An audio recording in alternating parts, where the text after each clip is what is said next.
Hello, everybody. Welcome to another episode of Bastards of Knowledge. It's beginning to get into winter now, so it's always fun times. Kia ora, Tane. How are you today? Oh, good, thanks. Starting to get stressful coming up to exams, but other than that, it's pretty well. Yeah, that's right. It's exam time for those that are at university. It's also the time of the year for people that are in the workspace that the world changes because you've had end of financial year and now people are doing their budgets and all that fun stuff there. So, yeah, we love winter in this part of the world.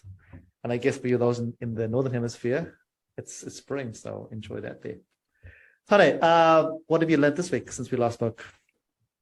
I think my learning for the week is just how sometimes you can relive or get back into the passions that you enjoy. We've talked about in the past how I've had to give up rugby last year due to studies and other commitments, but this year I've been able to get back into rugby. So this year I've started playing seniors rugby, which is a bit of fun on a Saturday. And I also went to my first league training on Wednesday, which I haven't played league for about 4 years. So it's just been really exciting to get back into it after quite a long time and still have the passion there, which is also very exciting.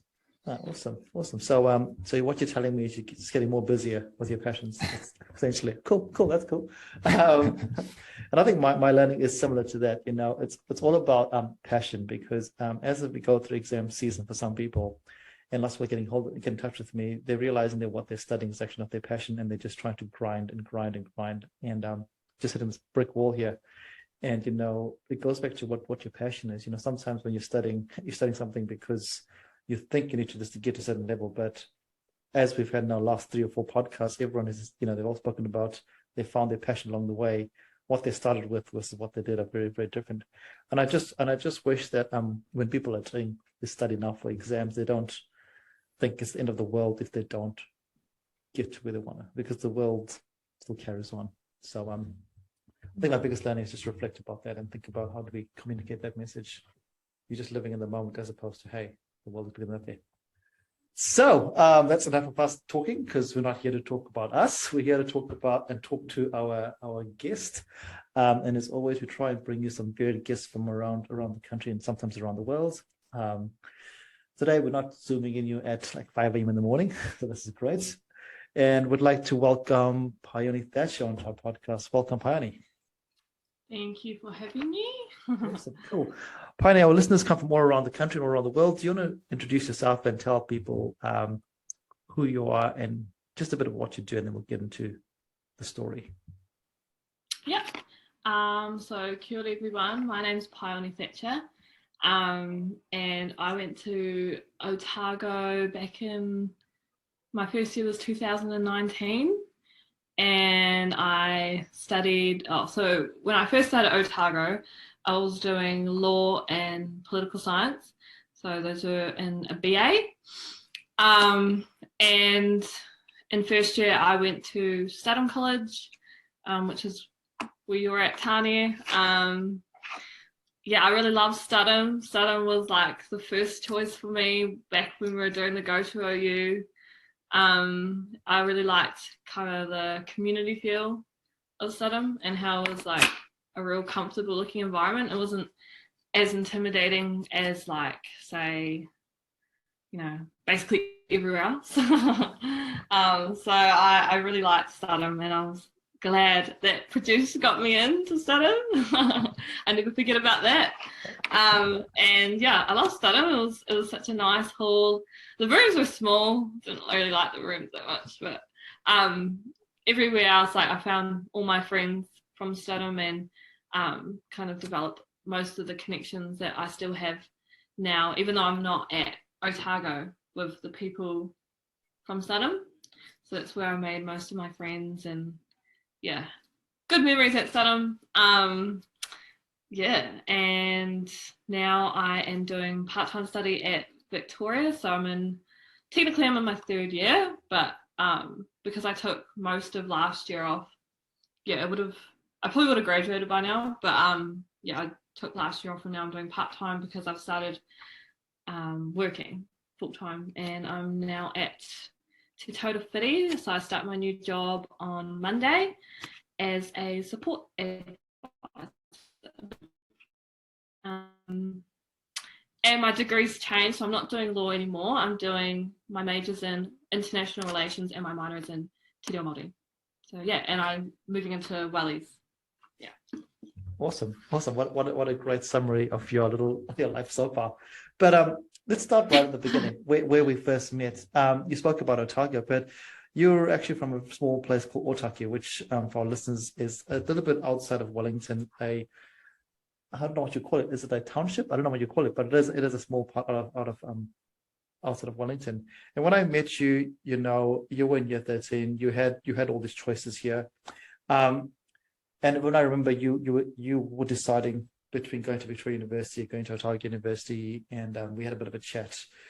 When you decided to come to the Goto experience and you came back home, what is the conversation like with you and your whānau to go, hey, actually, I'm now thinking about going somewhere else as opposed to going close to home? Was that a good conversation or was it a hard one? No, it wasn't too hard. My family, they're super supportive, and they kind of liked that I was going to Victoria in a way. So even though I loved Otago, I actually think the support at Otago is like amazing, especially for Māori students. But like the conversation I had with my parents and my family to come to Victoria, it was super easy. Paige, I mean the first conversation when I first met you were going to go to Vic. Yeah. You were like, I'm going to go to Vic. I'm going to go to Vic. Yes. And then we flipped the switch and you come to Otago. So what is that like for you and your family? Because you were dead set for Vic. Yeah. Like I was saying, the support at Otago I felt was much better for especially first-year students. Even though when I went to Victoria and like all these seminars and stuff, I still felt like their support was good. But I just felt like Otago, like it was very student-based and it was like a very student-oriented kind of environment. All right, welcome back. Today's technologies wants to have a bit of a break because it's the weekend. Because why not? So let's talk about what's important to you. So you mentioned the Māori Centre was really something that stood out for you, and does this come back to your identification as Māori? Is that a very strong value for you, or is that something that's developed over time? No, I think that is a very strong value now. I think coming home, because I've always had a strong connection towards my Māori side. Yeah. Through going to Kura Māori and doing kapaka and stuff like that. But I think coming home and taking a break off study really put things into perspective for me because, in a way, going to Dunedin and being amongst Dunedin, even though it's a very student, based city, I almost felt like I wasn't, what's the word? I kind of lost my purpose a little bit. Yeah. And I know a lot of my other friends did the same thing where it's pretty similar in that experience. So coming home, even though I was really not happy about doing that and it was a bit disappointing for me, it actually turned out to be really good because I could get back in touch with my Māoritanga, with my friends, with my whānau, and gain a new perspective towards why I'm doing what I'm doing. Yep. And why I want to go ahead in the direction that I've chosen for myself. So it kind of developed it instead. So now I feel so much more connected to my culture and to my, my heritage, and also coming home, I started learning more reo. Yeah. And I think that really helped me because I actually see more opportunity in that area now, whereas before it was sort of like moving away from it. Yeah. Not moving away from it intentionally, but it made me more mature in what I value. So it really pushed my purpose forward. It didn't, I didn't do anything bad towards that, and it actually helped with my with my sense of Māoritanga. Yeah. It's interesting because a lot of people have to go away either go away to learn about what their true passion is in whatever space it is, or they stay at home and they just live in the norm. And sometimes you've got to go away to figure it out. And Tana, you've got the same story as well with you, right? You know, with your Māori heritage as well. Yeah, for sure. It's been a journey that I'm still on. I'm still learning. But it's also interesting now that I'm in my third year to look at different areas, especially with my placement at schools, looking at how they are interacting Māoridom and how they're interacting that in the school and interlinking it into the school, which is quite cool because I think, you know, primary does such a good job, or at least they do have an effort where they introduce Māori values and tikanga and stuff like that. And then somewhere along the way it drops off. And so it's looking at how can we actually follow that through, because for a lot of us, we don't actually learn where the values are until intermediate in high school, when we start truly identifying with ourselves and what our values are. Yeah. And it's tough because sometimes the values are placed on you from other perspectives as opposed to your own true values, you know. Let's just tick a box and go, okay, this is your values as opposed to you developing yourself, which again would be interesting for you, Pies, because you came from a kura kopapa. And for our listeners out there, that's a Māori immersion school, which is different to a normal government funded school. What is that like for you, going from full Māori immersion to, I guess, an English medium school? Yeah, I think the transition wasn't as bad as I thought it would be. I know a lot of people, because I didn't come from kura kaupapa, I just came from kura reo. Oh, okay, got you. Yep. The difference is like we learnt kind of both, but more sticking to the basis of Māoritanga. I think that's probably an advantage into going into Otago in a way, because I know so many kura kaupapa kids, they might struggle with that, and not saying that that's anything wrong with them. It's kind of they're not used to that environment. So being more used to the environment of having both kind of cultures of Māori and Pākehā, it is an advantage, but I think, yeah, the transition is still a bit challenging because when you go away from home in that way to study, you know, to be there long term, long term in like 3 years, I mean, it's different than like say going overseas or something, because you have to adapt to that new environment. And I know, a lot of my friends who have been to kura kaupapa, they really do find it quite difficult transitioning into a place like Otago, and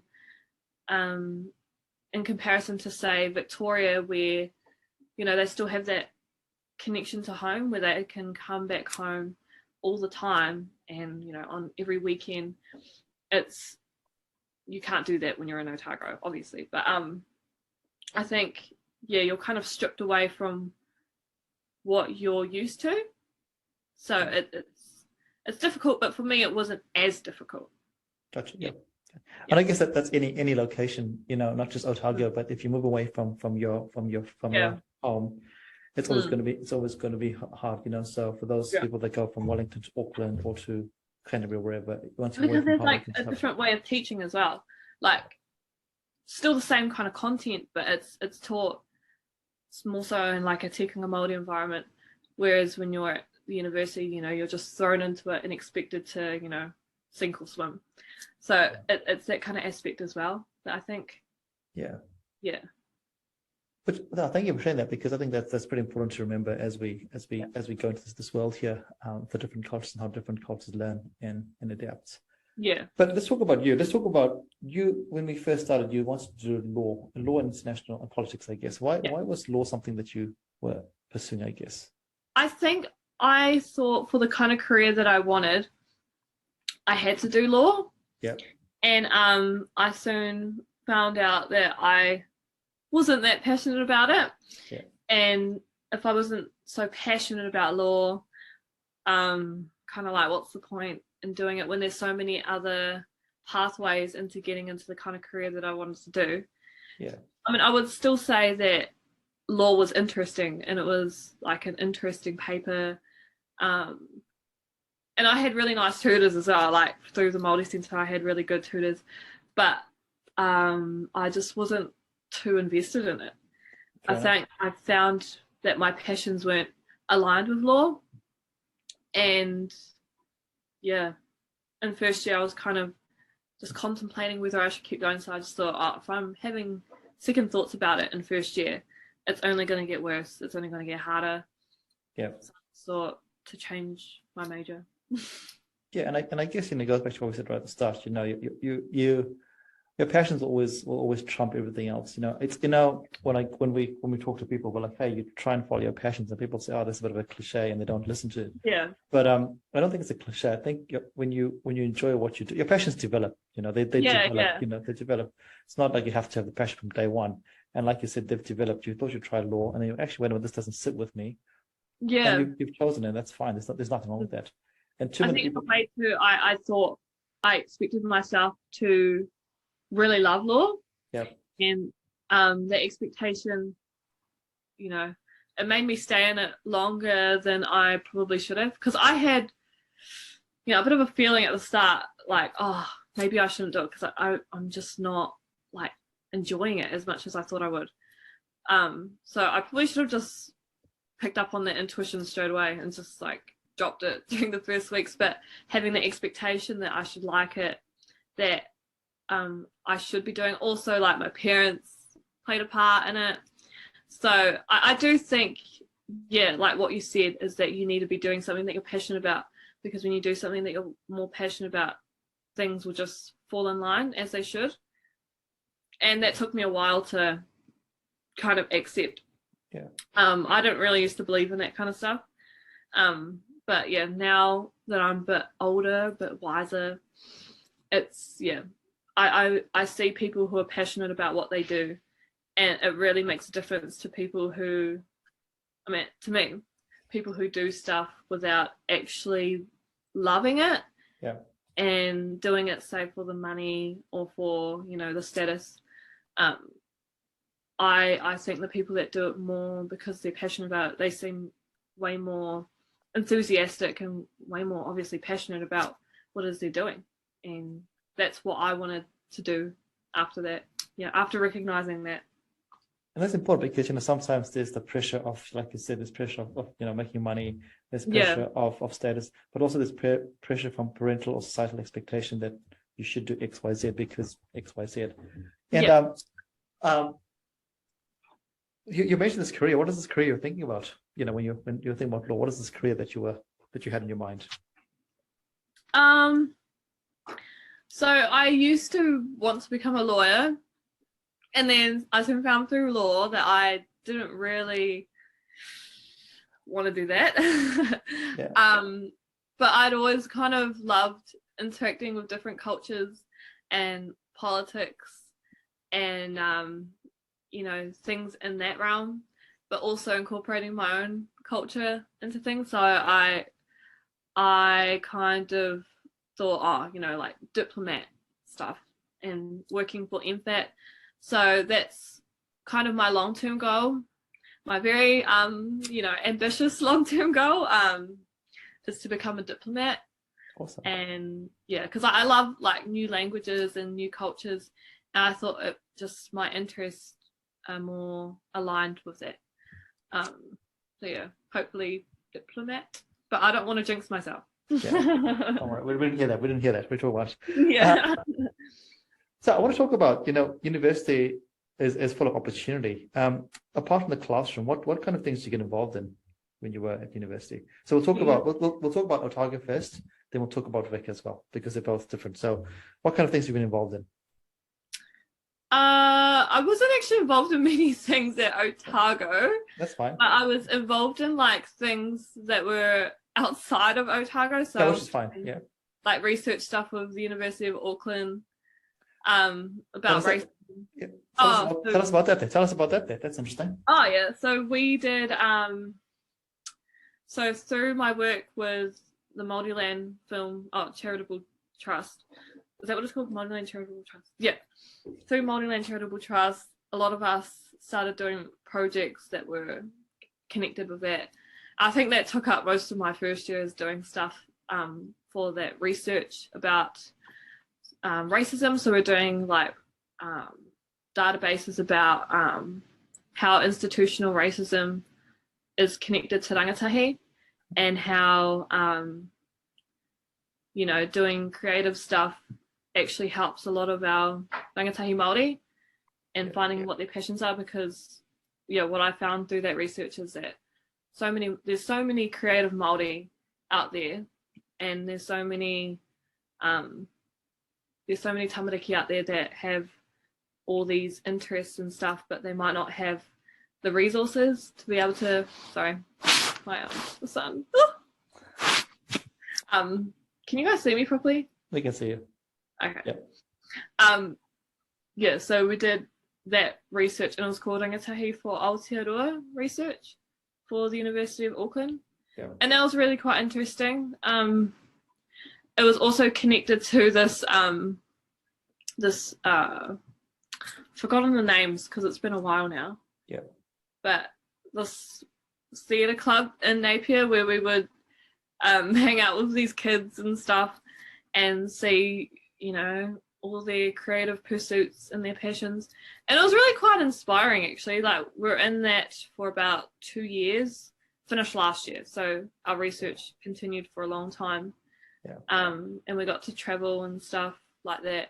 What did you do? What is the research? So you went to this a creative space, and then how did you link the racism to the creativity? How was that actually linked?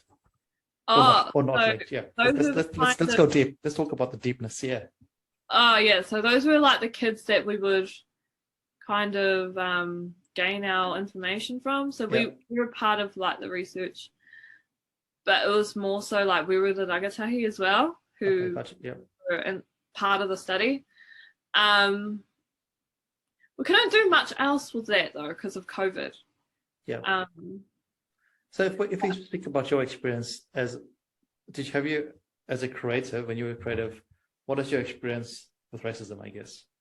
Did you experience that? Or is that something that you have learned about? Not much. Yeah. I think that, no, I don't think I've ever witnessed racism in a way that other kids or other tangata Māori might experience racism. And I was a bit naive to how much racism there is out there, like still in Aotearoa, in subtle ways. It doesn't have to be in your face, like extreme way. But I think those subtle ways are quite important, and that's what we found is that things like maybe not pronouncing someone's name properly, or not pronouncing someone like a town properly, those are quite damaging in a way. So these are all things that I wasn't very aware of back then. Yeah. And it is really important to consider. So no, I haven't actually experienced racism personally, like a lot of racism, but I know a lot of people still do, and it's quite sad. It is. And as you're involved in that research, what is the biggest learning for you, I guess, as a person? I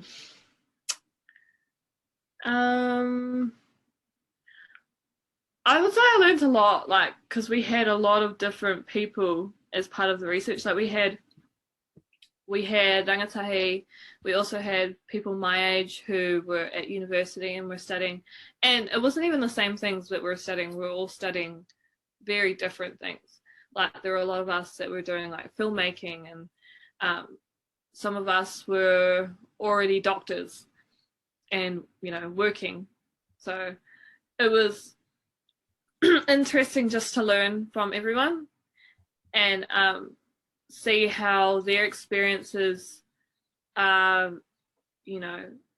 quite different in terms of racism and in terms of like institutional racism especially, and how very subtle things like mispronouncing someone's name can be quite damaging to people, and mispronouncing a lot of things.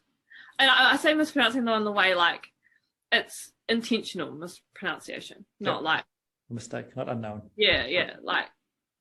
That's what I learned is like some people are actually intentional in the way that they're doing things like that. Yeah. So yeah, it kind of just opened my eyes to how far this country like needs to go still. Yeah. And I guess that I'm glad you cleared that up, because there's some listeners might go, hey, what if I don't know how to say something? And it's not about that. Yeah. It's about knowing how to say something and then choosing not to say correctly, which is it's that like blatant, like just throwing it all out, even though you know that that's how you say it, or like it's things like that. Yeah, that would have been pretty interesting for you as a person. I guess that would have also resonated with your values from your Māori to myself. Would have just been like, hey, this actually makes sense to me as a young Māori woman, I guess. So you did that, which I mean, it doesn't really Otago. The fact that you're doing that, which is awesome. And then, what happened last year for you to decide not to study or stop studying? Was there something that happened for you, or was it just, if you mind sharing that? Yeah, I had a few health reasons, it was a mixture of things really. So I kind of felt like a little bit of burnout, I suppose, from the first 2 years, because I suppose in the second year I was working and studying and doing a whole bunch of other things, so my mind wasn't always on study, which is crazy to think about now, but I wasn't really feeling myself. Yeah. And even though first year was so good, and then second year going into flatting, it was also good, but in a different way. Like I wasn't focusing on the things I needed to focus on.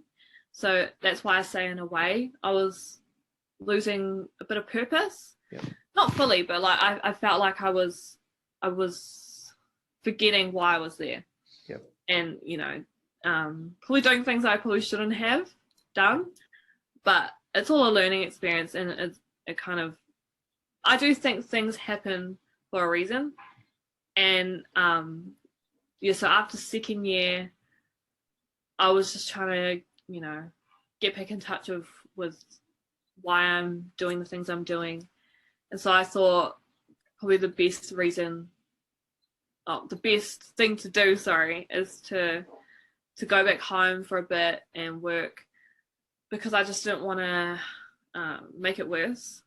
I just knew that, because getting my degree was kind of starting to become a bit of a race, and I just wanted to get it done with, but I realized that it doesn't really work like that, and you kind of have to pace yourself a bit better. That's why I think it's like so important to probably do other things, but to keep your mind focused on study, because that's why you're there. But also I had a few health difficulties as well. So yeah, my family just thought it's best to come home for a bit and to kind of realign myself back with my purpose and like what I was going to uni to do and to accomplish as well. So and I guess that really helped. And also just look after yourself, right? Just to go, hey, I just need a bit of a break to look after myself. Yeah, I was experiencing a bit of burnout, I think. Yeah. Especially after COVID. I feel like after COVID, and I don't know if you guys feel the same way, but after COVID, I was just, I don't know, I was just feeling a bit more like rebellious or something, and like a bit more like, oh, what's the point, Yeah. Which isn't a good thing. I don't think like that at all now. But it was a mixture of different things like that, where I kind of just lost a bit of motivation. It was just burnout, I think. A lot of burnout. Yeah. And you mentioned a few times that you were working. Was that, did you want to work because you want to keep busy, or was it a financial thing, or what it's just interesting when people want to work? Well, because I just didn't want a huge student loan. Okay, cool. So it was more of a financial thing for me. So I got a bit scared, like, oh no, I've got such a huge student loan, I must start working, Yeah. But then now that I think about it, my student loan is going to be huge anyway. So I probably should have just stuck with just study. Yeah. And my family would have supported me. I think I just wanted to be more independent and kind of prove something towards myself. Yeah. That like I can work and study and do other stuff. Yeah. like a full-grown adult. No. But like, yeah, that was where my mindset was, is trying to prove something to myself, and also financial reasons. But yeah, like I said, like now that I think about it, my student loan was going to be huge anyway, so I It's should interesting to say that, because I think, Tanya and myself spoke about this earlier last year when we started the podcast about the perception around student loans. I think the narrative out there is it's a bad thing to have, but it's actually it's going to happen, right? It's going to happen. So you go, right, cool. If it's part of my life, I need to look at it as an investment and go, right, cool. Any investment, but it's not your fault. It's the narrative that you see in the media, or people say these things to you, and you're like, and then you start freaking out. And then and like you said, now you're actually, wait a minute, hey, it doesn't actually matter if I just study or do what I need to do. Yeah.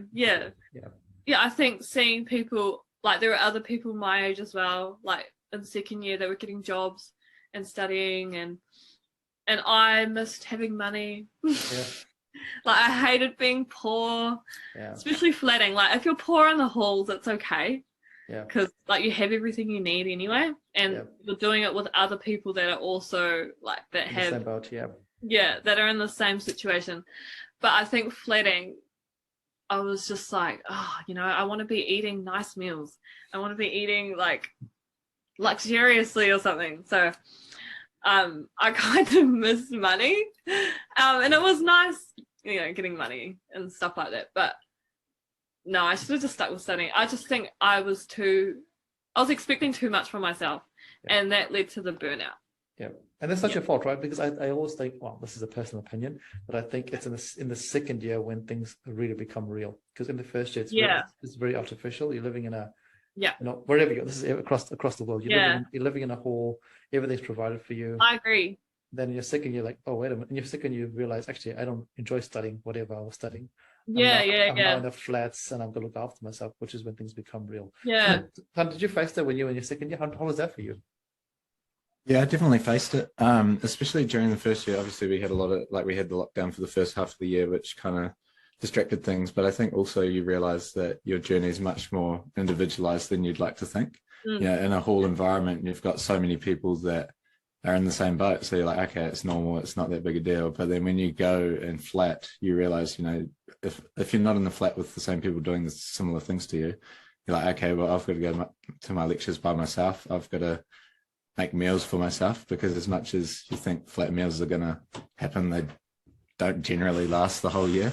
So learning that your journey is actually much more individualized, and that's where you really have to focus on whether it is actually a passion and finding something that helps you to get through that second year journey. Yeah. No, I agree. I think second year is like the year where you have to like fend for yourself a bit more, where it's not so much a collective thing as in first year being in the halls and being surrounded by your friends constantly.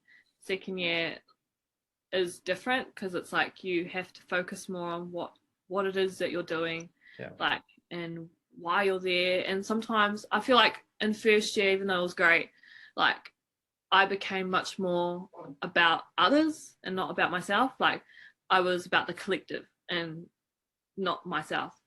And there was a bit of a kind of wake up call in a way in second year. It was like, oh, why are you here? You're here for yourself. So and that's a tough one, because we are so ingrained to want, a lot of us are ingrained to give, and let's look after everybody, let's make sure it's okay. And then there's a sort of guilt when you go, I'm actually a bit selfish. You've got to try and get over the guilt to go, wait a minute, I've got to look after, if I don't look after me, then who actually looks after me? Nobody, right? And that's that hard message to tell yourself. Which happens all the time. It's whether you're 19 or 20 or 40 or 50, that realization that actually you're here for yourself, is a big revelation. So you did that there, and you came home, which I'm really glad to hear, to look after yourself. And then so before you go that there, so you decided law was not your jam. So in your second year, did you change? What did you change from? You got out of law. What did you stay with law? What happened there? So in second year, I changed from law to political science being my major, and then international relations being my minor. And so now it's international relations is my major and Te Reo Māori is my minor. So I went through 3 changes. Yeah, and there's nothing wrong with that at all. yeah, I feel more comfortable with actually what it is I'm studying now. Exactly, yeah. So tell us about, so you took the break, and then what made you want to go back to study? So you took the break in September last year. You went back. You went back home. What is the reason you went back to study? I mean, because some people were like, "I'm done. This is it. See you later. Thanks for coming." No, because I still felt like I needed to finish. Like that was still like definitely at the forefront of my brain, and I think coming home, like I said, like put things into perspective for me. So that's why I say, even though it was quite disappointing for me to come home and to see, you know, people that you would see almost every day at first, like I say at first, because that's how, to be honest, I was feeling at first.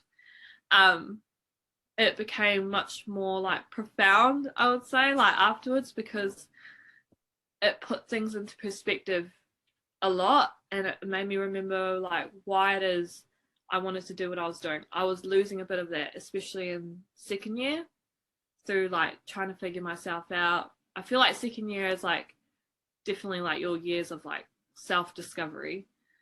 In terms like of first year, you're kind of figuring yourself out, but you're also still in a safety net, I suppose, through the hall.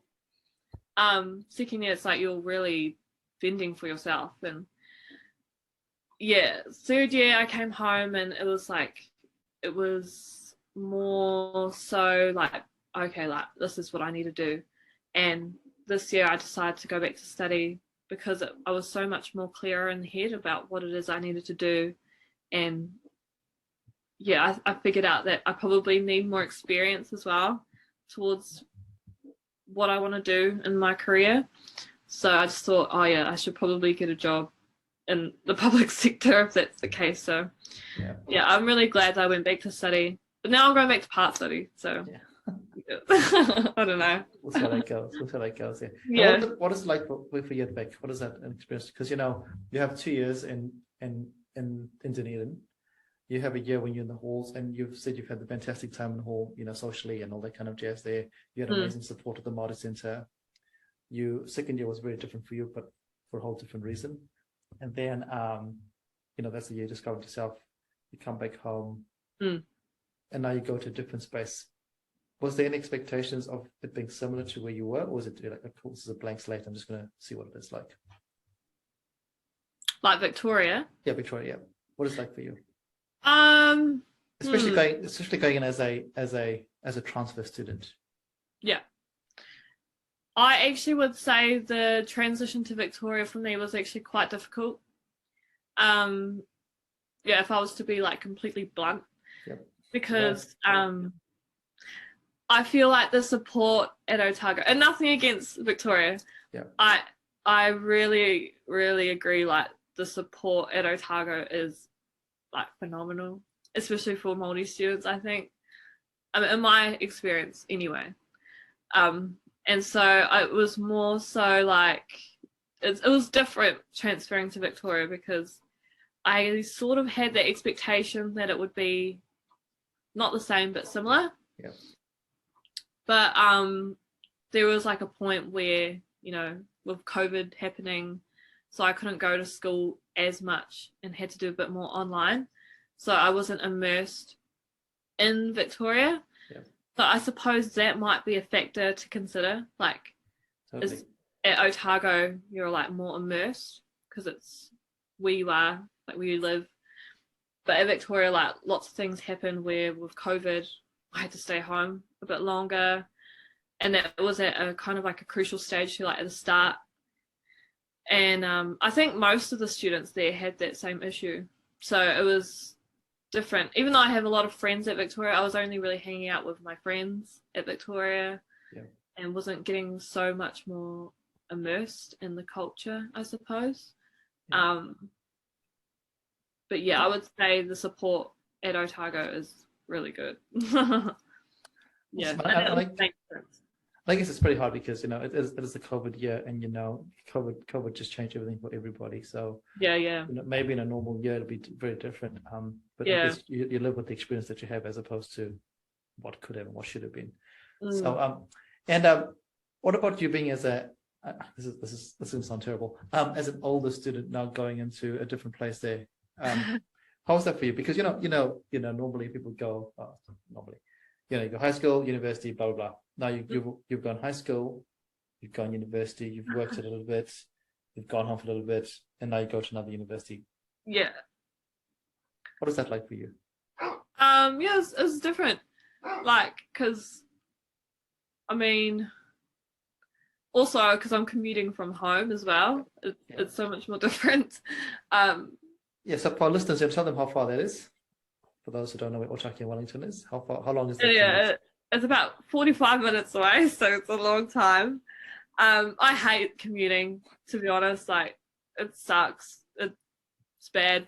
And because we were supposed to flat a while ago, but because flats are so expensive and disgusting in Wellington, like, we wanted to find a good one. So we're pushing out for a good one, and that's going to happen soon. But yeah, the commute was probably the worst part for sure. But then it also gives me time to study on the train. Like, so it had its advantages and disadvantages. Totally. It's just how you use time, right? It's just how you use time. Yeah. But I think moving is going to be good for that. Yeah. And then, fingers crossed. And then you've changed again to pick up Te Reo Māori as your minor. Was there what drove you to that? Was it the fact that you come back home to touch back base with who you are? Or was it because of your career? Which one is the stronger thing for you? I think both. Yeah. I didn't think so. I was under the mindset back in college that Te Reo Māori wouldn't get there's no way to say this properly, but like it wouldn't do much. For totally. I get what you're saying. Yeah. I mean, I don't know how else to say it, but I was under the impression that was how it is. Yeah. But I've seen so many, pathways open up for people that actually, that just immerse themselves in it. And a lot of people in the career path that I want to get into, I know a few people that are working as diplomats and stuff. They kind of said as well that that's actually a good path to take. So that kind of pushed, me towards going that side. But also coming back home, that was probably the main reason. Yeah. But that was just reassuring to hear that what I was feeling more compelled towards wasn't actually a bad pathway at all. And that made a huge difference. Yeah. Awesome. And Tana, you've got the same thing as well, because you picked up Te Reo Māori as well now at university. Yeah, it's definitely been good to pick it up. It's been challenging at times, especially this year, going from the introduction course, which was pretty basic, like towards the end it got harder, but it was pretty generic in terms of what you learnt, to this year where it's been pretty much full immersion. It has been quite challenging. And it's also challenging at times because I haven't been brought up in the environment where I've had it surrounding me. My parents weren't brought up speaking Te Reo, so it's just something that I've had to pick up. But I think it's, although it's challenging, it's good for me because I think there's no other real places where I would push myself to go to that level. So, although it's challenging and although I might not get the grades that I want, it's not about that. And I think that's been a good change of mindset in terms of my learning, but sometimes we get so focused on grades and getting great grades. But, looking at this paper, my perspective is it's more learning more about myself and having something that I can take for life, not just this semester to get a good grade to get me certain places. Yeah, and I think that's such a great learning from both of you because, when I speak to young people, I always tell people, hey, sometimes just do stuff that's a skill. It doesn't matter. You don't have to get an A+, but if you get a 50%, it's a skill that you're learning. And whether that's picking up Te Reo Māori, whether it's picking up a language or just a skill, which you'll use in any part of your life. And for the two of you, it's a skill that might lead to a career, it might not, but it's a skill that's going to stay with you forever and also get you, the identity as Māori and I guess as New Zealanders as well. This is the true basis, which is pretty awesome. Do you want to tell our listeners where you're going to be working? Pies for your, this is very exciting for you. Where you're starting on Monday. My new job. New job. I was actually like, oh wait, what are you talking about? So yeah, I study at Te Taurawhiti, so which is the Māori Language Commission. Yeah, and awesome. And that's obviously aligning with what your values are, I guess. Yeah. So yeah, I was kind of trying to look for a job that, like a public sector job that incorporates tikanga Māori within the workplace and not just like in a superficial way. They're very, they don't, Te Taurawhiti is all about, Māoritanga in a sense. Yeah. So all like te reo Māori and incorporating that into policy and into tikanga. And it's a good starting out job for me, I think, because I need that experience for what I want to do. Yeah, that's exciting.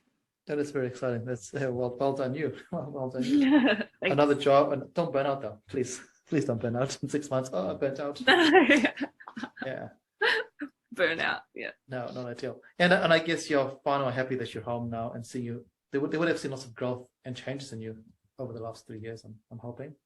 Yeah. I think I've changed for sure, like in a good way, like through my, trials and tribulations and whatnot. Like I think everyone grows from those things, but it's kind of shaped what I value in life now. So it's good in a way that I've experienced all these hardships because it's, I do think that things happen for a reason and you get to where you need to be. Yeah, if you just like have some faith, so. Yeah. Totally. I'm going to ask you a difficult question, I guess. Over the last 3 years or so, what do you think was the hardest thing for you? I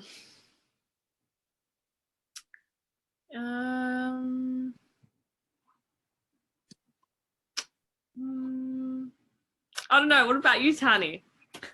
I need some time to think about it. Right, well, you'll think about it. I'm going to ask Tani a question while you think about that. Okay. So Tani, it's exam season for you, and it must be pretty challenging for you seeing a lot of first years going through anxiety and stress when you know that actually it's okay to have anxiety and stress, but you're worrying about the little things. How do you navigate that conversation when you're talking to a health sci first year who's stressing over 1% and you're like, actually it doesn't matter, but for them it's the whole world? Yeah, it is quite an interesting topic to navigate. I've been catching up, especially with my floor, trying to catch up individually with how people are going. But I think the biggest thing is trying to put things into perspective, like I said, there's going to be people who take a lot from this semester and apply it to next semester, which obviously is difficult when exams are right around the corner. At the same time, there's people who have done the work and it's only small things. And I think the biggest issue we have at the moment is they don't really know how to study for exams. They just know exams are here and it's like, here you go, go and study. So for me, it's just, for me, it's just trying to show them that, studying from 9 a.m. to 5 p.m., yes, it may seem like that's the best option to do and that might help you in the short term, but in the long term, it's not healthy for 2 weeks, 2.5 weeks to be studying 8 hours a day. And so it's trying to show them that it's not so much the quantity of study you're doing, but it's actually the quality you get behind it. And, some things I try and put in perspective is there's always going to be something you don't know. And so it's better for them to go into the exam confident in their ability and the stuff they do know than sit there for 3 or 4 hours the day before the exam going, oh my God, I still don't know this. I still don't understand this. Because in the grand scheme of things, you might have 1 or 2 questions on this concept that you don't understand. And so I'd rather them go in with a confident mindset and go, okay, I don't know that, but I know most other things, and go in just with that clouding their judgment and clouding their decision making with everything else, because that's when it snowballs into a bigger problem than it actually is. Yeah, it's so hard to explain this to anybody, but especially with a young person when they're just seeing the here and the now, as opposed to, as you get a bit older, perspective comes into play, or actual experience. Like it's like Pies has gone through some experiences, but that time, in fact, all of us at that time, that's the most important thing in the whole wide world. When you step back, you actually, wait a minute, didn't actually matter. But sometimes you have to go through the bad to get to the good. But it's just seeing how the mental toll and the physical toll that it takes on people is not a nice thing to see. So yeah, well done you, and good luck with the next few weeks with those conversations. Pies, have you got your answer?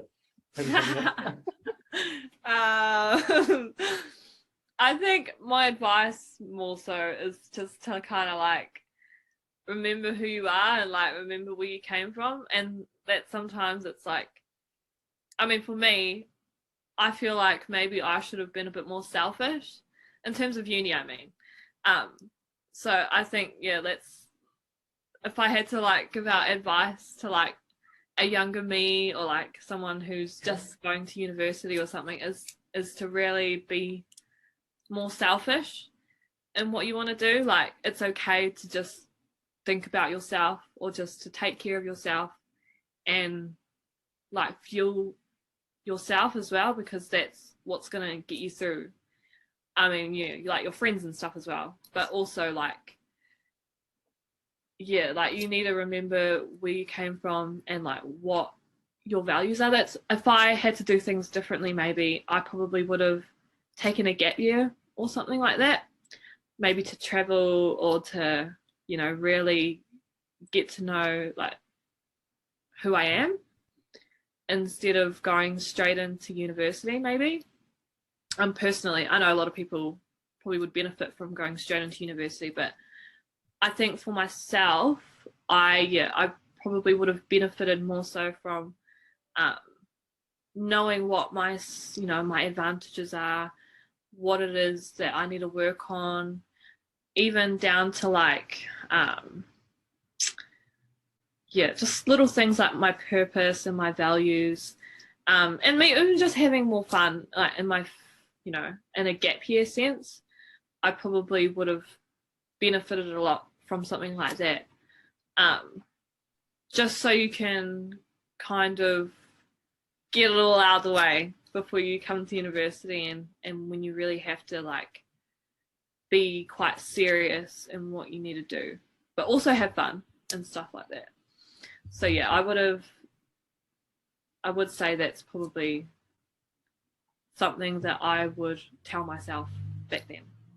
Yeah, I think that's a great piece of knowledge to put into little baskets of knowledge. You know, that it's okay to be selfish in a nice way. In a nice way. So we're not saying go and be selfish. In a good way. In a good way, yeah. But selfish for yourself in terms of looking after yourself, you know, like I said, fueling yourself. Not just with food, but also with the people around you and your ideas and your mindset. And also, like you said, you know, think about why you are where you are, whatever you're doing, you know. Do it for you, don't do it for other people, because that's pretty important. Yeah. And that's when we say, when you're being selfish, you're doing the stuff for you because you want to get to the next stage of whatever that is. And I think it's a great learning for whatever stage in life that you're in, that, you know, it's a great interest. It's okay to stop and go, I just need to do this for me. Even if it's just, I'm not going to go out because I just want to stay at home and have a rest. I just want to have a read. I just, you know, just those simple things, which in the busyness of life, you just think, oh, I've got to keep going, saying yes. Yeah. That's a great learning. And I guess that's a great way for us to actually end our podcast. We're speaking for now almost an hour with the stop and starts.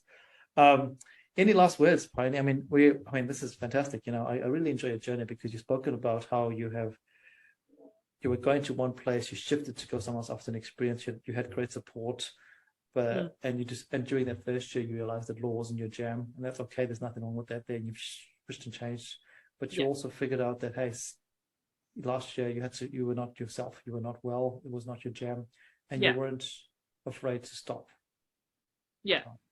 And now you've refound yourself and you're thriving again, and you know it's important for you. So any last words, Pies, for our listeners? It could be anything. Huh? Could be anything. Could be any last words. You can tell us a joke if you wanted as well. Yeah. Even though I said, you know, like uni's quite serious, like I would still say have like heaps of fun. Stress that having fun is good. Like, because I was just like rehearing what I just said, and I was like, whoa, sounds like you have to just like sit at your desk and like study all the time. But like, no, I would say like having fun is important as well. And I guess the serious is like, okay, cool, I'm here for a reason, but but I've got to remember my reason, but I've also have a good time.